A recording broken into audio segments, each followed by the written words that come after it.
The only way to understand how strong you really are is to keep testing your limits. To keep testing your limits or allowing life to keep testing them. Because here's the thing, right, is that we can test our own limits in the sense of, let's say when you're working out, right? When you're working out, you can choose to add on some more weight. You can choose to try and go the extra mile.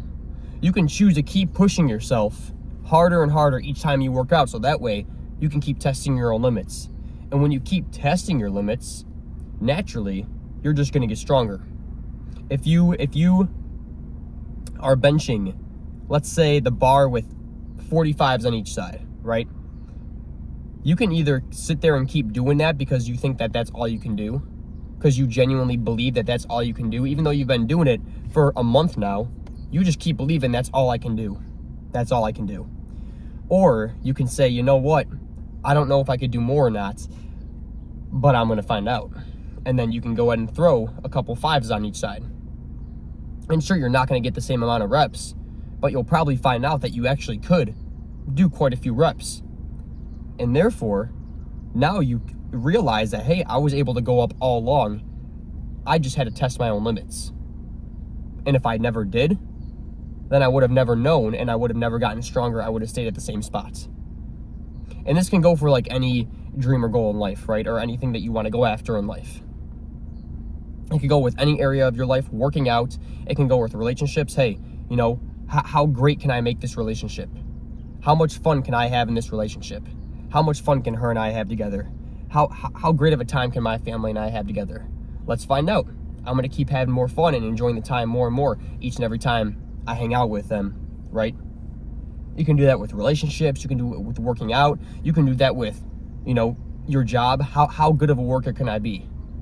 How good can I be? How much can I get myself up to making in this position, right? And then you can also decide too, like, hey, if I'm not getting anywhere with this, then it's either time to, number one, change paths, drop this and go down a new route, or two, it's time to just turn up the heat a little bit and test my limits. Because you're never going to know how good you can actually do unless you decide to keep testing and pushing your limits.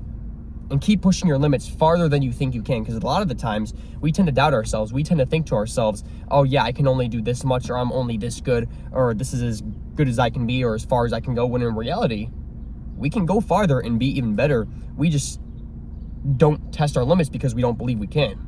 So whether you believe you can or not, try it anyway. Whether you believe you can do that extra 5 pounds on benching or not, try it anyway, because you know what?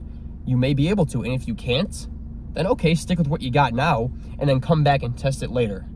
Don't just say, oh, I failed this time, I'm a failure forever. No, man, keep coming back and testing it. Keep going back and testing it.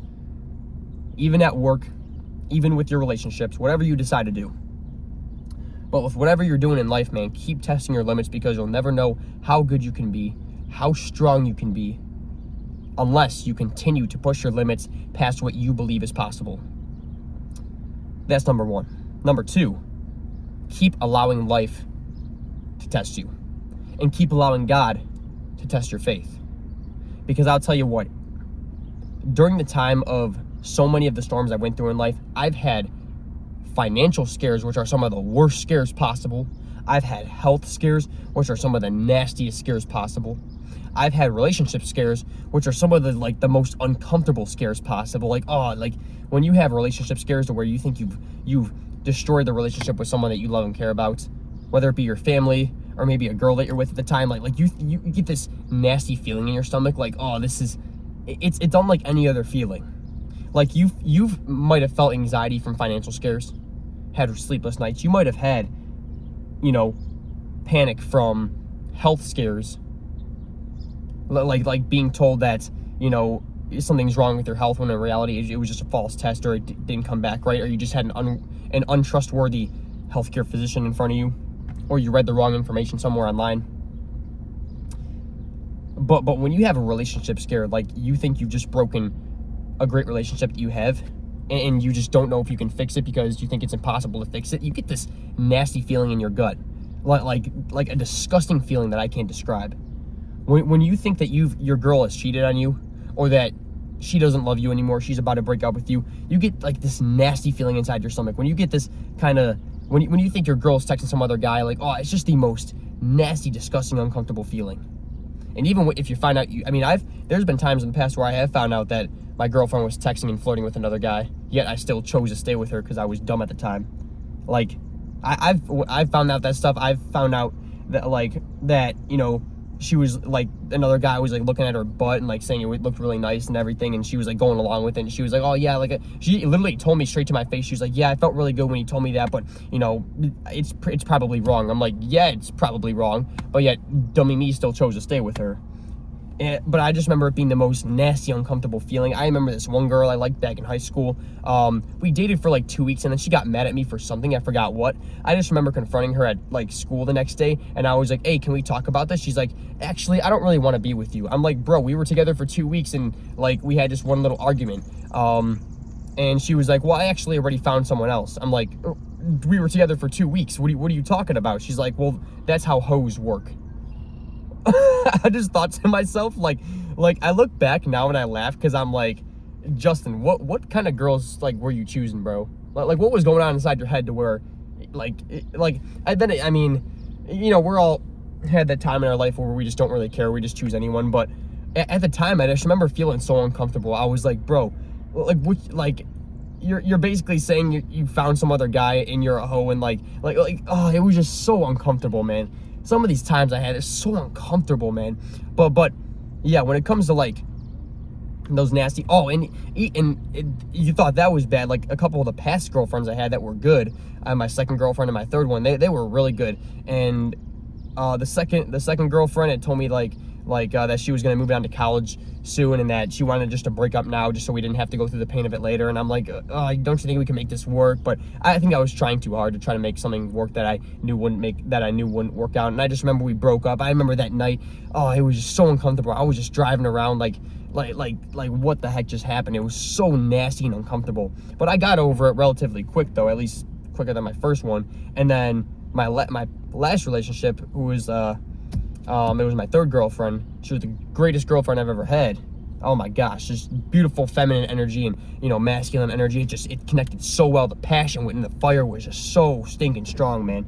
I'm telling you. So when we mutually agreed to break up, it was so uncomfortable, bro. Like, you just get this nasty feeling in your stomach. And I remember I actually drove home and I had a smile on my face. And the reason so is because I knew I was going to get through this, since I have in the past, and I kind of knew like how the deal worked, and I knew that I was going to be all right and eventually find someone else when the time is right. But I still had that like uncomfortable, nasty feeling of this sucks, and I kind of wish her and I could work out. But I think her and I both knew that we weren't going to work out, so we just mutually agreed just to end it, because our schedules were just so different, and we were going after different things in life, that it just didn't pair together well. But yeah, man, if it wasn't for all those storms that I've gone through, those hard breakups, those hard times where, like my girlfriend told me she was talking to some other guy, flirting with her, girlfriend who said she was a hoe and whatever. I mean, jeez.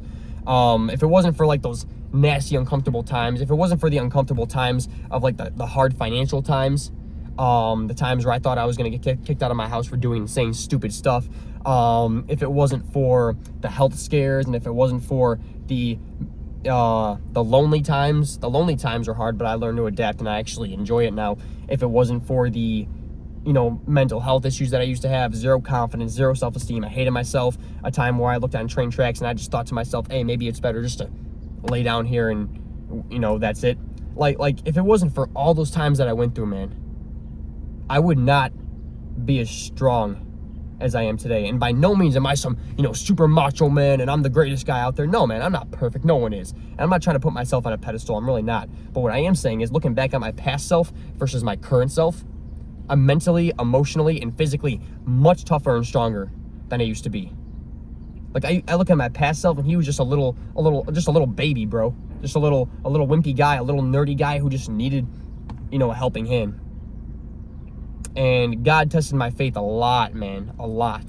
And if it wasn't for my stubborn attitude, right, my stubborn faith, I should say, because stubbornness can be a bad thing, but when it comes to faith, it's a good thing. Because every single time I just wanted to walk away from God, or say, no, forget you, or say, you abandoned me, like forget you, I'm done with you. Every time I wanted to, I just had this feeling in my gut, like saying, no, just stick with him. Just trust your gut, man. Trust your gut feeling, stick with him. I knew that I should never give up my faith, even though there was a lot of times where I really wanted to. And yet, because I stuck with God, He's always made it work. Because I fought through those storms and those hard times, because I just kept fighting and fighting and fighting, even when I was tired and getting beaten the crap out of, and I was on the ground, I was about to get a, TKO in the boxing ring. No, man, I stuck through it. I fought through it, fought through the storms, took God's hand, let him lead me through, used my other hand to fight my way through. And, I've come to realize that I'm stronger than I ever thought I would be. Because back then, past Justin, little wimpy baby Justin, never thought that he would ever get out of his mental health issues, his emotionally and mentally rough times, his financial struggles, his health scares, his stupidity. I just never thought I would get out of all that. I always just thought I was just going to be this little nerdy, wimpy, weak little boy forever. And I decided that I couldn't keep living that way, and I'm gonna see how far I can get. And even in the gym, man, when I first started the gym back in 8th grade, and I noticed myself starting to put on some muscle, I thought to myself that, hey, I'm not Arnold Schwarzenegger by any means, but I've actually put on some muscle, something I never thought I could do. And I've come this far. Why not see how far I can actually get? I've done this good. Why not see how good I can actually get? And yeah, man, I am where I am today. And from here, I still keep building. From here, I still have that same mindset. I've come this far. Why not see how much farther I can keep going? You've come as far as you have. Why not see how much farther you can keep going? Because every time you thought you never get through that storm, every time you thought that you would never get through that hard time, every time you thought that God just left you and abandoned you, no, man, you got through it. And, God's still with you to this day. And look how far you've come. Look how strong you are, man. And you may not think that you're super strong. Compared to your past self, yes, you stinking are. We're not comparing ourselves to Arnold Schwarzenegger. We're not comparing ourselves to some Mr. Universe bodybuilder. We're not comparing ourselves to any people. We're comparing ourselves to our past self. And comparing ourselves to our past self, to ourselves now, yes, we are a lot stronger now than we were back then. And even back then, I guarantee if we were able to see our future selves, we wouldn't believe that was actually true. If 8th grade Justin got to see Justin now, back then, I would have thought it was all just a lie, and it was some kind of false image, and I would have been like, no, there's no way I would ever get to this point in my life, but here I am. So I'm grateful for what God's done for me, for where he's gotten me. I'm grateful for all the people that have been there for me. I'm grateful for all the hard times I've gone through. And by no means does that mean create hard times for yourself. Don't try and create some kind of hard time for yourself just to, don't do that. Test your limits. In the gym, test your limits with your dreams and goals, test your limits with your relationships. But it doesn't mean go around and create some disgustingly hard time for yourself, It just means to let life test you, let God test you when the time is right. And in the meantime, you test yourself in the areas where you can and where it makes sense to, right? But never stop testing your limits, and never let God's tests of faith or life's tests toward you, never let any of those tests bring you down. Or if they do knock you down, then never let them keep you knocked down. Always get back up. Never let them get the best of you. Never walk away from them. Because in reality, those storms, those tests, those hard times, they're all blessings in disguise. And if you just get to the end of the finish line, the end of the storm, the end of the hard time, the end of the test, you're going to see how great it's made you. Because all those tests, all those storms, they were never meant to hurt you. They were only ever meant to build you. And so the only way to get stronger in life and to get better is to keep testing yourself and testing your limits, and allow God to test your faith, and allow God to test you in this life. And just keep passing those tests, keep making it to the finish line, keep fighting through it with one hand and letting God lead you with the other, and just roll with the punches, man. Keep taking those punches and keep fighting through it all. Because eventually, all storms pass, and when they do, always a nice sunny sky at the end of it. Sometimes even a rainbow. But you just gotta go through to see the end, man. Because in the end, all those storms and hard times are actually just blessings in disguise. They're blessings in the sense that they're gonna make you wiser and stronger and reward you in some way, shape, or form. So, don't forget that. Okay, leaving off our Bible reading at Mark 15. And I'm just going to read a little bit because it's getting late and I actually got to get home. even though it still looks pretty light out. I mean, that's how it is in the North Midwest, man. That's it. Summertime, it could be late as heck and it's still light out. It's actually pretty cool. But anyway, very early in the morning, the chief priests with the elders, the teachers of the law, and the whole Sanhedrin made their plans. So they bound Jesus, led him away, and handed him over to Pilate. Are you the king of Jews? Asked Pilate. You have said so, Jesus replied. The chief priests accused him of many things. So again, Pilate asked him, aren't you going to answer? See how many of the things they are accusing you of? But Jesus still made no reply, and Pilate was amazed. Now it was the custom at the festival to release a prisoner whom the people requested. A man called Barabbas was in prison with the insurrectionists who had committed murder in the uprising. The crowd came and asked Pilate to do for them what he usually did. Do you want me to release you to the king of the Jews? Asked Pilate, knowing it was out of self-interest that the chief priests had handed Jesus over to him. But the chief priests stirred up the crowd to have Pilate release Barabbas instead. What shall I do then with the one you call the king of the Jews? Pilate asked them. Crucify him, they shouted. Why? What crime has he committed? Asked Pilate. But they all shouted all the louder, Crucify him. Wanting to satisfy the crowd, Pilate released Barabbas to them. He had Jesus flogged and handed him over to be crucified. Man, all because he wanted to satisfy the crowd. It's not, forget satisfying people, bro. I'm just going to say this. Forget trying to please people. Because no matter what you do, there's going to be some people that you please. And no matter what you do, there's going to be some people that you can never please no matter what. Even Jesus, the perfect man, could not please everyone. A lot of the people wanted him crucified. Even the perfect man could not please everyone. So what makes you think you ever could? That's why it's so important, man. It's like, it's never about pleasing people. It's about becoming the men that we were put on this earth to be. Because I've lived the life of trying to please people, please everyone. And you know what happens? I become sad. I become depressed because I'm not being who I'm meant to be. Because I'm too busy trying to please everyone. And a lot of the times trying to please everyone means that you have to go against who you are. Right? So for example, I remember there's this girl that said she was like, I don't believe in God. And look, I'm going to be honest with you. I'm not looking for the perfect girl at all because no one out there is perfect. But I do have my standards. Because if I were just to choose anyone, it would go back to the high school days of choosing the girl that broke up with me after 2 weeks because she said she was a hoe. So I'm not trying to choose just anyone, but I'm also not looking for the perfect girl either because perfection doesn't exist, besides God. But that's besides the point. The perfect girl doesn't exist. But I do have my standards, and one of my standards is she has to believe in God. She doesn't have to be, super religious or anything. Like, I'm not expecting that. Even I'm not super religious, but hey, we got to believe in God, bro. We got to believe in the one who created us. And this girl, I remember her saying she doesn't believe in God, and I remember how down I was about that. I was like, this sucks, because I actually really liked her and I thought she was really cool. And so when she said that, I was like, this freaking sucks. But I kept trying to please her nonetheless. I kept trying to please her, and what happened is that, I was close to asking her out, but then I just thought to myself, like, nah, this is not right. I know I can't. This is not something I'm feeling. And so I pretty much told her this, and then she got mad at me, and she started fighting with me, and she didn't want to talk to me anymore, which is I guess understandable and stuff, but it was just really uncomfortable. But all the time I was just trying to please her rather than just being the man who I was supposed to be. And because of that, I remember just feeling so uncomfortable inside. Just thinking to myself, maybe I can get her to believe in God. Maybe I can, change her mind. But I'm like, dude, I'm not here to try to I don't know. Number one, it's not even guaranteed that I would. Number two, I'm not here just, I don't know. It all just felt wrong. It all just felt wrong. It's not something that I should be doing, or a person, it's not something I should be doing, I'm not going to be one of those people that try to force it onto people. Rather, I'm just going to spread the love, show the love, and, hey, those that want to follow God can follow God. Hopefully I can lead people too, but I'm not going to try to force it on people because that always pushes them away in the end.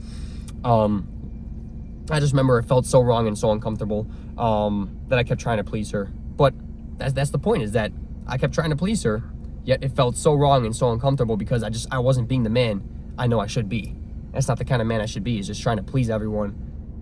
And I just knew how wrong and uncomfortable it felt. So to live that way, and I used to live that way too, constantly live that way, trying to please everyone. But I just remember how unconfident I felt in myself because I knew I wasn't supposed to be being this person. Because no one's supposed to be someone that just goes around pleasing everyone. Yes, of course, we're supposed to treat people nice and kind and be respectful and be cool with people and like hope and wish the best for people, pray for our enemies, but we're not supposed to try to please everyone, right? We're supposed to carry out the mission that God's given us, and sometimes that means displeasing people. Not like on purpose, not like going up to them and saying like, hey, screw you, but like it just means that doing our thing, and if people don't like us, then hey, they don't like us, bro. You know, but living your life trying to please everyone, you're going to lose track of who you are and the mission that you have, and it's just going to throw everything off. And then you're not going to be confident in yourself because you forget who you are, and you're not going to have any self-esteem because you're not confident in yourself. You're going to lose track of like God, and you're going to lose track of your dreams and goals because you're so focused on pleasing everyone that every other thing important to you in this life you kind of forgot about, right? That's what it turns into the more and more that you go down that loophole of trying to please everyone. So instead of trying to please everyone, hey, you know, understand the people that you should and should not hang out with. Understand the people that you should surround yourself with and should not surround yourself with, because as God's word also says, bad company corrupts good character. And like, dude, the people that you shouldn't hang out with, don't. Hope and pray the best for them, absolutely, but don't be around them. And the people that you should hang out with, hey, you know, you guys can all please each other just by being bros with each other. You'll be surprised that, you know, sometimes the best way to help people and to even please people is just by showing them a good time and just showing them a good time in life. Like I went to a baseball game with my family tonight, right? And you'll see some of those clips in one of my upcoming videos soon. But I went to a baseball game with my family tonight. It's so much fun, man. But I didn't teach them a life lesson. I didn't sit there and try to please them the whole time. I simply just had a good time with them, man. And we shared some laughs, we shared some stories, we shared some good times. We got each other like food or water or whatever. I mean, it was mostly them like getting stuff for me. I try to offer, like, oh, no, I don't want you, no, you need to save up. You know what I mean? But the bottom line is that like we just sat and talked and laughed with each other, man. And yet that pleased them more than me trying to like be their servant or trying to be exactly like them. And no, we're different, man. Like, me and my family, we're similar but different. We have our differences. And sure, we get in our arguments or fights, but in the end, we make up. Like, we know we should be around each other. We know that, we love each other and stuff. But whether it be family, friends, or a relationship with a girl, like, don't try to please everyone, bro. Just be the best man that you can be. And, have the best time with them that you can. And that ironically pleases good people a lot more than you think. The good people will appreciate simply your company and your love that you have for them. The bad people are the ones that don't appreciate you. They just want to take advantage of you and take everything from you.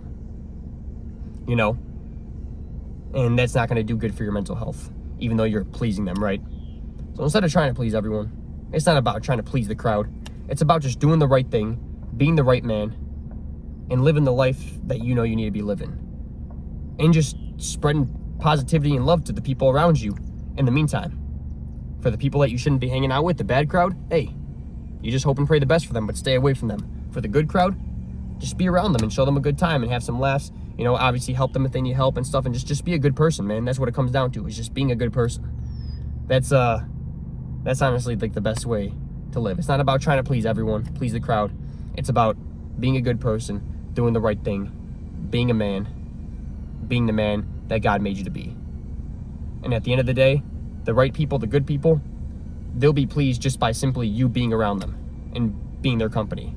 And the wrong people, the bad people, will never be pleased by you.